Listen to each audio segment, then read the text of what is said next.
Frühstück bestellen im Café. Guten Morgen.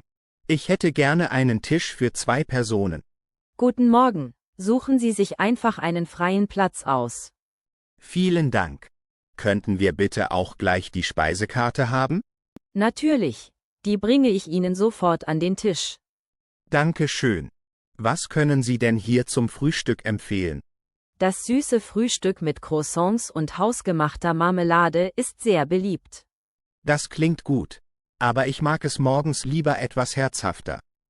Dann wäre vielleicht das Pfannengericht mit Rührei, Speck und Schnittlauch etwas für Sie. Gibt es dazu auch eine vegetarische Option ohne Speck? Ja, wir können den Speck gerne durch gebratene Pilze oder Tomaten ersetzen.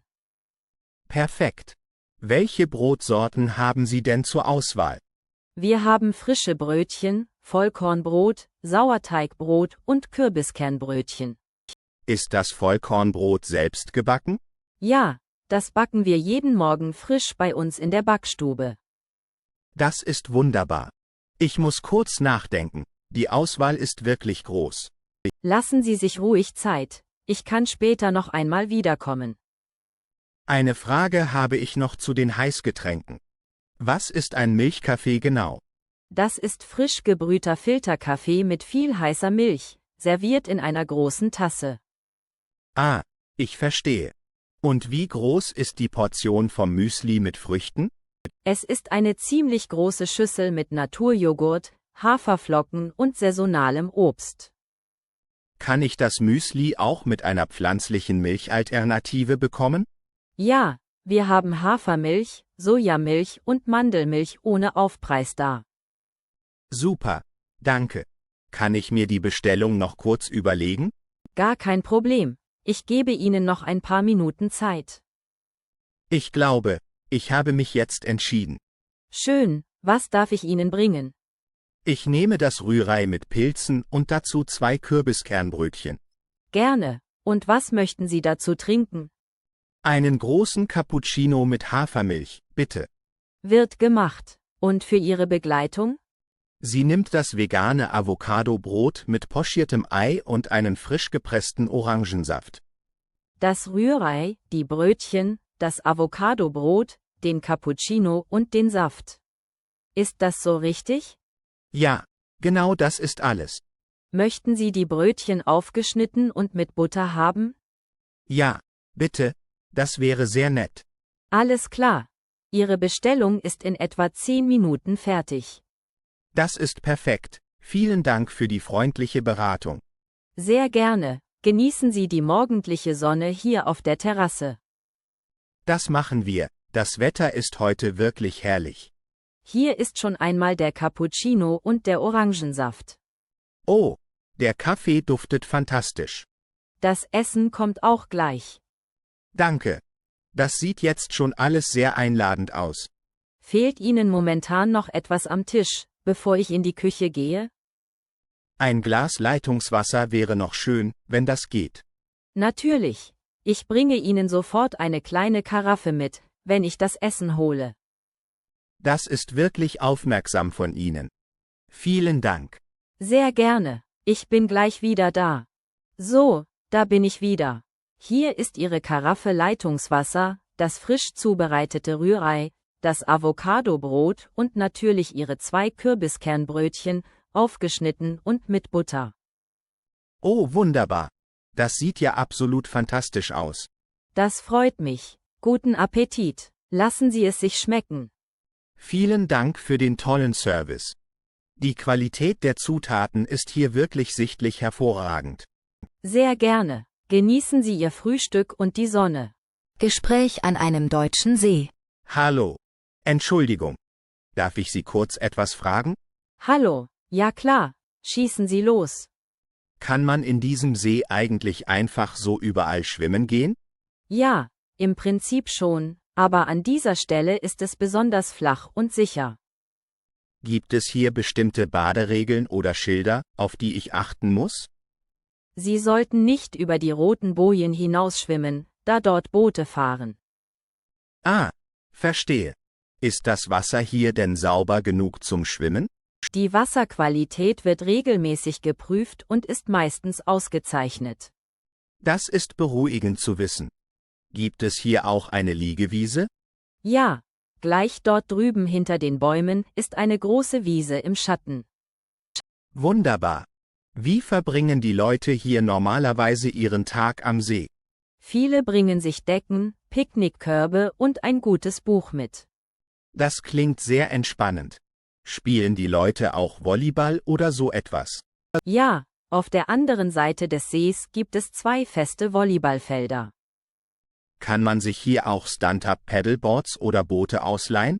Direkt am Kiosk beim Steg kann man sich für ein paar Stunden Boards mieten. Wissen Sie zufällig, wie viel das ungefähr pro Stunde kostet? Ich glaube, das liegt so bei 15 € pro Stunde, wenn ich mich recht erinnere. Das ist ein fairer Preis für den Spaß. Absolut, besonders bei diesem heißen Sommerwetter lohnt sich das. Sind Hunde an diesem Strandabschnitt eigentlich erlaubt? An diesem Stück leider nicht, aber es gibt einen ausgewiesenen Hundestrand weiter hinten. Gut zu wissen. Danke. Gibt es hier in der Nähe auch Toiletten? Ja, direkt neben dem Kiosk gibt es öffentliche Toiletten und auch Duschen. Das ist wirklich praktisch. Bleiben die meisten Leute bis zum Sonnenuntergang? Auf jeden Fall, der Sonnenuntergang über dem Wasser ist hier einfach wunderschön. Machen die Menschen abends dann auch manchmal ein Lagerfeuer? Offenes Feuer ist streng verboten, aber es gibt feste Grillplätze, die man nutzen darf. Muss man diese Grillplätze vorher irgendwo anmelden? Nein, wer zuerst kommt, mal zuerst, man muss einfach früh genug da sein. Okay. Dann weiß ich Bescheid für das nächste Mal. Gehen Sie heute das erste Mal in diesem See schwimmen? Ja, ich bin erst seit gestern in der Stadt und erkunde die Gegend. Dann wünsche ich Ihnen einen tollen Tag, das Wasser ist herrlich erfrischend. Vielen Dank für die vielen hilfreichen Informationen und Tipps. Nichts zu danken, genießen Sie die Abkühlung im Wasser. Das werde ich tun. Die Sonne brennt heute ganz schön. Vergessen Sie auf keinen Fall die Sonnencreme, hier windet es manchmal täuschend kühl. Danke für die Warnung, ich habe mich zum Glück schon eingecremt. Perfekt, dann steht dem Badespaß ja nichts mehr im Wege. Einen schönen Tag noch und viel Spaß beim Entspannen. Danke, gleichfalls. Tschüss. Tschüss, machen Sie es gut. Eis bestellen in der Eisdiele. Guten Tag. Die Auswahl in Ihrer Vitrine sieht ja umwerfend aus. Guten Tag, vielen Dank, wir machen unser Eis jeden Tag komplett selbst. Könnten Sie mir vielleicht ein paar von den außergewöhnlichen Sorten erklären? Sehr gerne. Das grüne Eis dort ist Basilikum-Limette, sehr erfrischend im Sommer. Basilikum im Eis? Schmeckt das nicht eher wie ein Salat? Nein, durch die Süße und die säuerliche Limette schmeckt es überraschend fruchtig und leicht.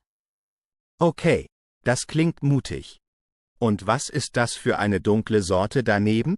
Das ist dunkle Schokolade mit Meersalz und einem Hauch von Chili. Ist das Eis sehr scharf durch die Chili? Nein, man spürt die Schärfe erst ganz dezent im Abgang. Es ist sehr edel. Und was hat es mit der Sorte Omas Apfelkuchen auf sich? Das ist cremiges Milcheis mit echten Apfelstücken, Zimt und knusprigen Keksstreuseln. Oh, das klingt absolut fantastisch und sehr verführerisch. Das ist momentan tatsächlich unsere meistverkaufte Sorte bei Kindern und Erwachsenen. Haben Sie neben den üblichen Fruchtsorbets auch andere vegane Eisorten im Sortiment? Ja, unser cremiges Pistazieneis ist auf Basis von Mandelmilch und komplett vegan. Perfekt. Ich liebe Pistazie. Schmeckt man die Mandelmilch stark heraus? Kaum, das Aroma der gerösteten Pistazien aus Sizilien steht absolut im Vordergrund. Gut. Dann nehme ich auf jeden Fall eine Kugel Pistazie. Gerne. Möchten Sie das Eis im Becher oder in der Waffel haben? In der Waffel, bitte. Haben Sie auch hausgemachte Waffeln? Ja, wir bieten gegen einen kleinen Aufpreis knusprige Waffeln mit Zimtgeschmack an. Die nehme ich gerne. Welche Sorte passt denn Ihrer Meinung nach gut zu Pistazie? Ich empfehle dazu entweder unser klassisches Vanilleeis oder das Mango-Sorbet. Die Kombination aus Pistazie und Mango klingt nach einem tollen Kontrast. Das ist eine exzellente Wahl, die Säure der Mango harmoniert wunderbar mit dem Nussgeschmack. Also nehme ich eine Kugel vegane Pistazie und eine Kugel Mango. Gerne, kommt sonst noch etwas dazu? Vielleicht etwas Schlagsahne obendrauf? Nein, danke. Das reicht mir vollkommen. Das macht dann insgesamt 4,50 €, bitte. Hier sind 5 €, das stimmt so. Vielen Dank für das Trinkgeld. Hier ist Ihr Eis, lassen Sie es sich schmecken. Danke für die tolle und ausführliche Beratung zu den Sorten. Immer wieder gerne, einen schönen und sonnigen Tag noch. Danke. Den werde ich mit diesem leckeren Eis definitiv haben. Auf Wiedersehen. Tschüss. Obst kaufen auf dem Wochenmarkt. Guten Morgen. Sie haben heute wirklich wunderschöne Erdbeeren am Stand. Guten Morgen. Ja, die wurden heute Morgen frisch auf dem Feld gepflückt. Kann ich die Erdbeeren denn direkt so naschen? Ich würde empfehlen, sie vor dem Verzehr kurz mit kaltem Wasser abzuwaschen. Gibt es hier vielleicht irgendwo eine Stelle, wo ich das Obst abwaschen kann? Wenn Sie möchten, kann ich die Erdbeeren kurz hinten an unserer Spüle für Sie abspülen. Oh, das wäre wirklich ein großartiger Service. Vielen Dank. Kein Problem. Ich packe sie danach in eine kleine Papiertüte für Sie. Wunderbar. Dann nehme ich eine kleine Schale von den Erdbeeren. Gerne. Schauen Sie sich auch die reifen Pfirsiche an, die sind sehr saftig. Kann man die Pfirsiche auch sofort essen oder müssen die noch nachreifen? Die sind butterweich und genussreif, die können Sie sofort genießen. Hervorragend. Dann nehme ich davon bitte auch noch 3 Stück mit. Gerne. Soll ich die Pfirsiche auch gleich kurz für Sie abwaschen? Ja, bitte. Das ist wirklich unglaublich nett von Ihnen. Das mache ich doch gerne. So, einen Moment bitte. Lassen Sie sich ruhig Zeit. Hier sind Ihre gewaschenen Erdbeeren und die 3 Pfirsiche. Vielen Dank.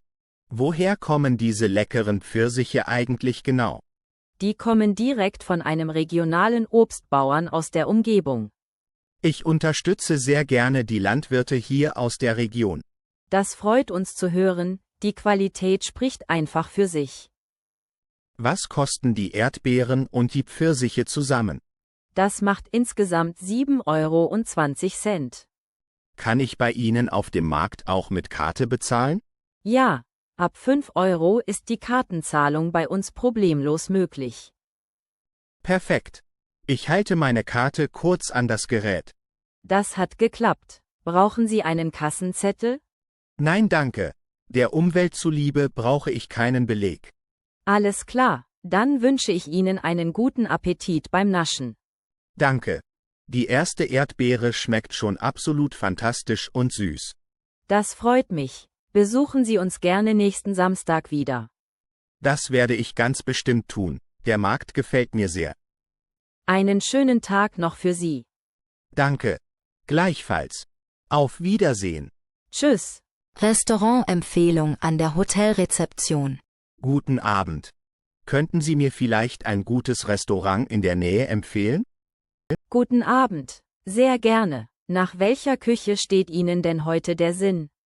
Ich würde gerne traditionelle deutsche Küche ausprobieren, etwas Gemütliches. Da empfehle ich Ihnen das Gasthaus zum Goldenen Löwen, nur 5 Minuten zu Fuß. Was für Gerichte kann man dort denn besonders empfehlen? Die Rinderrouladen mit Apfelrotkohl und hausgemachten Klößen sind dort ein Traum. Das klingt genau nach dem, was ich suche. Ist das Restaurant sehr teuer? Nein, die Preise sind absolut moderat und die Portionen sind wirklich großzügig. Muss man für den heutigen Abend dort einen Tisch reservieren? Unter der Woche geht das meistens auch ohne, aber heute ist Freitag, da wird es voll. Könnten Sie vielleicht für mich dort anrufen und einen Tisch reservieren? Natürlich, das mache ich sehr gerne für Sie. Für wie viele Personen denn? Nur für mich allein. Ab 19:30 Uhr, wenn es möglich ist. Einen Moment bitte, ich rufe kurz im Gasthaus an. Vielen Dank für Ihre Mühe. Ich hoffe, Sie haben noch ein gemütliches Plätzchen für mich. Ja, wunderbar, das klappt. Ich habe den Tisch auf den Namen des Hotels reserviert. Klasse. Wie finde ich den Weg dorthin am besten von hier aus? Sie gehen aus dem Hotel nach links, die Hauptstraße hinunter und an der Kirche vorbei. Okay, nach links und dann bis zur Kirche. Und wo genau liegt es dann? Direkt gegenüber der Kirche in einer kleinen Fußgängerzone. Sie können es nicht verfehlen. Perfekt, das ist ja wirklich ein sehr kurzer und einfacher Weg. Gibt es dort auch eine gute Auswahl an regionalen Bieren oder Weinen? Ja, die haben eine ausgezeichnete Karte mit lokalen Bieren vom Fass. Wunderbar, das werde ich auf jeden Fall ausprobieren. Gibt es dort eigentlich auch vegetarische Optionen auf der Speisekarte? Ja, die Käsespätzle mit Röstzwiebeln und Salat sind dort ebenfalls hervorragend. Das ist gut zu wissen, falls ich mich spontan noch umentscheide. Ich bin mir sicher, dass es Ihnen dort sehr gut schmecken wird. Sie haben mir wirklich sehr geholfen. Vielen Dank für den tollen Service. Sehr gerne, dafür sind wir an der Rezeption schließlich da. Ich wünsche Ihnen noch einen angenehmen Abend und eine ruhige Schicht. Vielen Dank und Ihnen einen guten Appetit und einen schönen Abend im Restaurant. Danke, bis später. Auf Wiedersehen. Wein bestellen auf einem Weinfest. Guten Abend. Das Weinfest ist heute wirklich toll besucht. Die Stimmung ist klasse. Guten Abend. Ja, das Wetter spielt mit und die Leute sind bester Laune. Ich kenne mich mit den lokalen Weinen leider überhaupt nicht aus. Kein Problem. Dafür bin ich ja hier.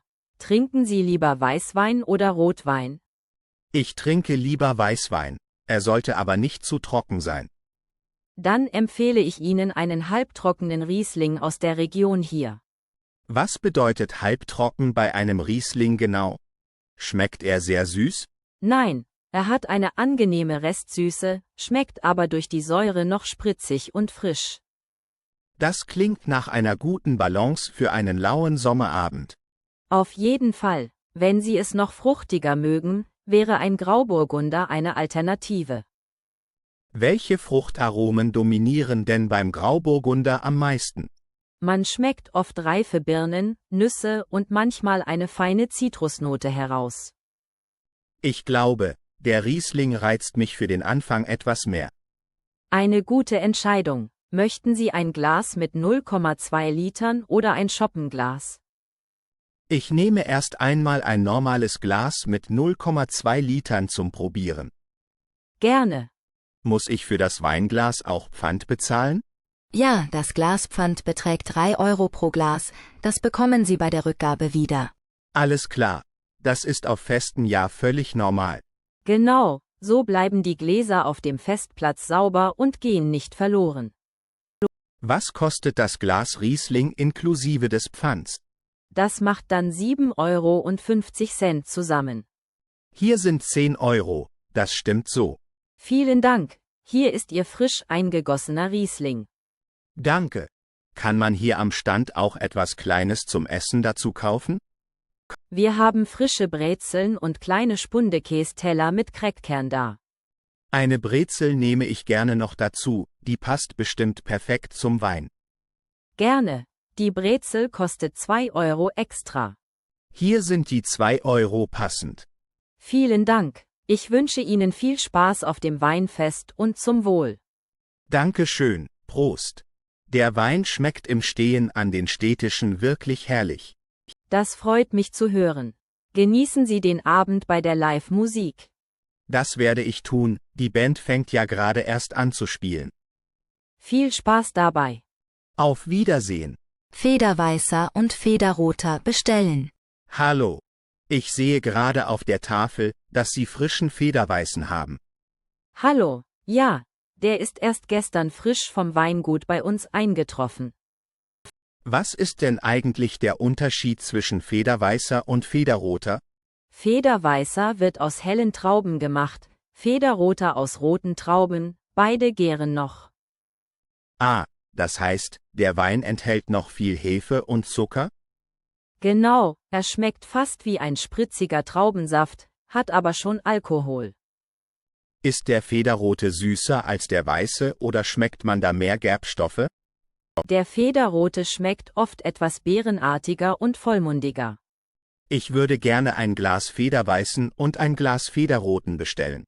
Sehr gerne, wir servieren dazu traditionell warmen Zwiebelkuchen, wenn Sie möchten. Oh ja, das habe ich schon gehört, dass das die klassische Kombination im Herbst ist.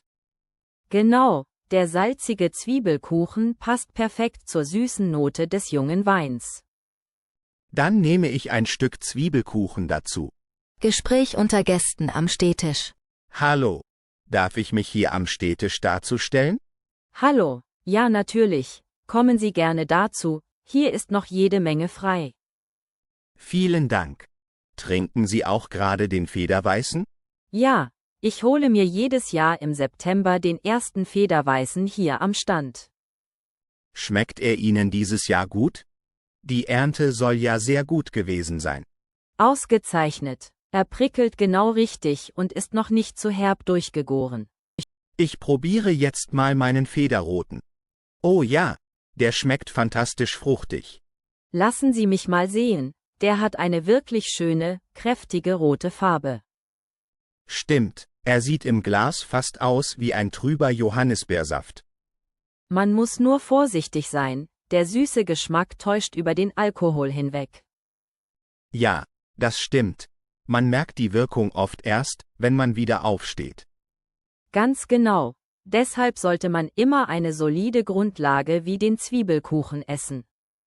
Der Zwiebelkuchen hier ist übrigens wirklich köstlich, schön saftig und würzig. Ja, die Bäckerei hier am Platz macht den wirklich nach einem alten Familienrezept. Kommen Sie oft auf dieses kleine Weinfest in der Altstadt? Ja, ich wohne gleich um die Ecke und schätze die gemütliche Atmosphäre sehr. Es ist wirklich viel schöner und familiärer als die ganz großen Volksfeste. Das finde ich auch, hier kann man sich wenigstens noch normal unterhalten. Auf jeden Fall. Dann stoßen wir doch mal zusammen auf den schönen Abend an. Sehr gerne, Prost und eine gute Zeit auf dem Fest. Zum Wohl. Danke für das nette Gespräch am Tisch. Gleichfalls, es ist immer schön, neue Leute kennenzulernen. Fragen zu Julifesten und Reisezielen. Guten Tag. Ich plane gerade meinen Urlaub für den kommenden Monat Juli. Guten Tag, der Juli ist eine wunderbare Reisezeit in Deutschland. Wie kann ich Ihnen helfen? Welche regionalen Feste oder Veranstaltungen im Juli sollte man nicht verpassen? Da gibt es im Juli sehr viele Optionen, besonders die vielen Sommerfestivals und Weinfeste. Gibt es ein bestimmtes traditionelles Fest, das besonders bekannt und sehenswert ist? Das Schützenfest in Hannover findet Anfang Juli statt und ist das größte Schützenfest der Welt. Das klingt nach einer sehr großen und spektakulären Veranstaltung. Ja, der traditionelle Umzug durch die Stadt ist wirklich beeindruckend. Und wie sieht es mit Reisezielen in der Natur aus, wenn man den Juli im Grünen verbringen will? Die Mecklenburgische Seenplatte ist im Juli ideal für Bootsfahrten und zum Campen.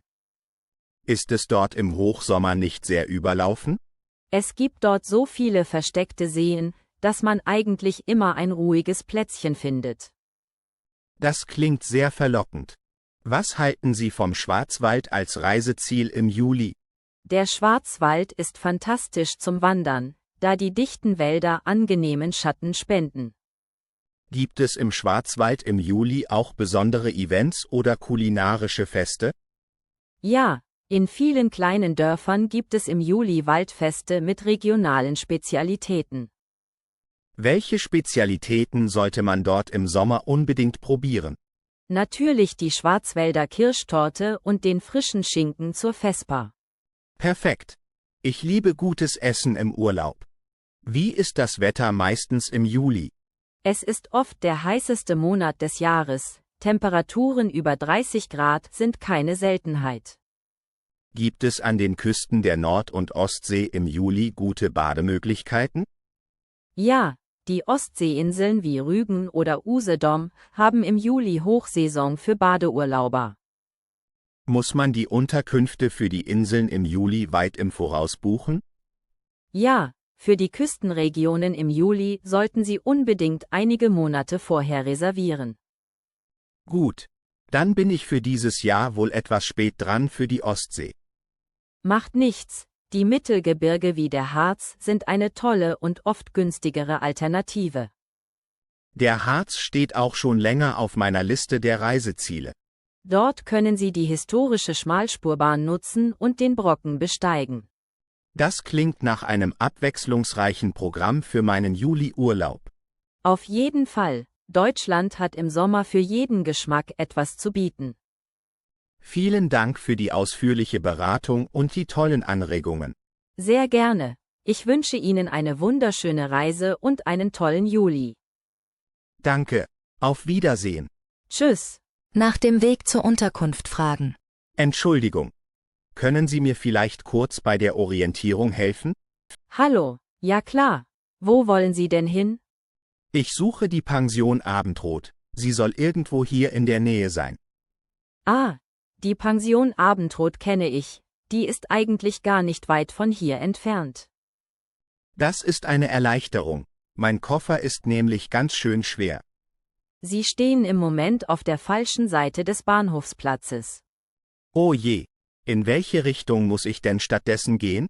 Sehen Sie dort drüben das große gelbe Gebäude mit dem modernen Glasdach? Ja, das Gebäude mit der Postfiliale im Erdgeschoss, richtig? Genau, Sie gehen an diesem Gebäude vorbei und biegen dann die erste Straße rechts ab. Okay. Am gelben Gebäude vorbei und dann die nächste Straße nach rechts nehmen. Richtig, das ist die Schillerstraße. Der folgen Sie einfach für etwa 200 Meter. Kommt auf dieser Straße irgendwann eine große Kreuzung oder Ampel? Nein, Sie gehen einfach geradeaus, bis auf der linken Seite ein kleiner Park kommt. Ein Park. Alles klar. Und liegt die Pension dann direkt an diesem Park? Ja, direkt gegenüber vom Parkeingang steht ein wunderschönes altes Fachwerkhaus. Ist das Fachwerkhaus bereits die gesuchte Pension Abendrot? Ganz genau, es hängt auch ein großes Holzschild mit dem Namen über dem Eingang. Das klingt nach einer sehr charmanten und gemütlichen Unterkunft. Das ist es auch, die Straße dort ist sehr ruhig und hat wenig Autoverkehr. Wie viele Minuten brauche ich ungefähr zu Fuß von hier aus bis dorthin? Mit dem schweren Koffer würde ich sagen, so 5 bis 7 Minuten. Das ist absolut machbar und ein überschaubarer Fußweg. Haben Sie ein Smartphone mit Navigation dabei, falls Sie sich doch noch verlaufen? Leider ist mein Akku vor einer halben Stunde komplett leer gegangen. Kein Problem. Die Beschreibung ist wirklich einfach, Sie werden es sicher leicht finden. Ich wiederhole nochmal. Gelbes Gebäude, rechts in die Schillerstraße, bis zum Park. Perfekt, genau so stimmt der Weg. Sie haben ein gutes Gedächtnis. Vielen Dank für Ihre Geduld und die sehr freundliche Wegbeschreibung. Gerne geschehen. Wir wollen ja, dass unsere Gäste den Weg gut finden. Einen schönen Tag noch für Sie und danke nochmals. Danke, gleichfalls. Und einen angenehmen Aufenthalt in unserer Stadt. Auf Wiedersehen. Tschüss, machen Sie es gut. Meinungsaustausch über deutsches Bier. Guten Abend. Was trinken Sie denn da für ein interessantes Bier? Guten Abend, das ist ein klassisches Rauchbier aus Bamberg, sehr speziell im Geschmack. Rauchbier? Schmeckt das nicht so, als ob man flüssigen Schinken trinkt? Ja, das sagen viele beim ersten Schluck, aber man gewöhnt sich erstaunlich schnell daran. Ich bleibe heute lieber bei meinem traditionellen Pils vom Fass. Ein gutes Pils ist natürlich der absolute Klassiker in Deutschland, schön hopfenbetont. Ja, ich mag die herbe Note und die spritzige Kohlensäure beim Pils sehr gerne. Welches Pils bevorzugen Sie, eher die herben Biere aus dem Norden oder die milderen aus dem Süden? Ich finde die norddeutschen Biere oft etwas zu bitter, die süddeutschen schmecken mir besser. Das stimmt, im Süden wird oft mehr Wert auf das Malzaroma und eine milde Süße gelegt. Was halten Sie eigentlich von dem weltweiten Trend zu den ganzen Craft-Bieren? Ich finde es spannend, dass junge Brauereien wieder mit alten Hopfensorten experimentieren. Ja, aber manchmal übertreiben sie es mit den fruchtigen Aromen wie Mango oder Grapefruit im Bier. Das ist Geschmackssache, für mich muss ein Bier nach dem Reinheitsgebot gebraut sein. Das deutsche Reinheitsgebot von 1516 ist ja weltweit ein echtes Qualitätsmerkmal. Absolut, nur Wasser, Malz, Hopfen und Hefe. Mehr braucht ein gutes Bier eigentlich nicht. Glauben Sie, dass das Reinheitsgebot die Kreativität der Brauer manchmal zu sehr einschränkt? Überhaupt nicht, man kann allein durch die verschiedenen Hopfensorten unglaublich viele Nuancen erzeugen. Da haben Sie recht, die Vielfalt der Biersorten in Deutschland ist ja ohnehin schon riesig. Ja, von Kölsch über Altbier bis hin zum schweren Doppelbock im Winter gibt es alles. Welches Bier trinken Sie denn am liebsten an einem heißen Sommerabend im Biergarten? Im Biergarten trinke ich am liebsten ein eiskaltes, naturtrübes Hefeweizen. Oh ja, ein Weizenbier ist unglaublich erfrischend und passt perfekt zu einer Brezel. Ganz genau, das gehört für mich zum deutschen Sommer untrennbar dazu. Trinken Sie Ihr Weizenbier eigentlich lieber mit oder ohne die Hefe aus der Flasche? Auf jeden Fall mit der Hefe, der Bodensatz gibt dem Bier erst den typisch bananigen Geschmack. Da stimme ich Ihnen vollkommen zu, ohne Hefe schmeckt es irgendwie unvollständig. Schön, dass wir beim Thema Bier so viel Übereinstimmung finden. Ja, über Bier lässt sich in gemütlicher Runde eben immer hervorragend philosophieren. Das ist das Schöne an der deutschen Bierkultur, sie bringt die Menschen einfach zusammen. Auf diese wunderbare Kultur stoßen wir jetzt an. Prost! Prost, lassen Sie sich Ihr Pilz gut schmecken. Danke, und Ihnen noch viel Genuss mit dem rauchigen Bamberger Bier. Danke, schönen Abend noch.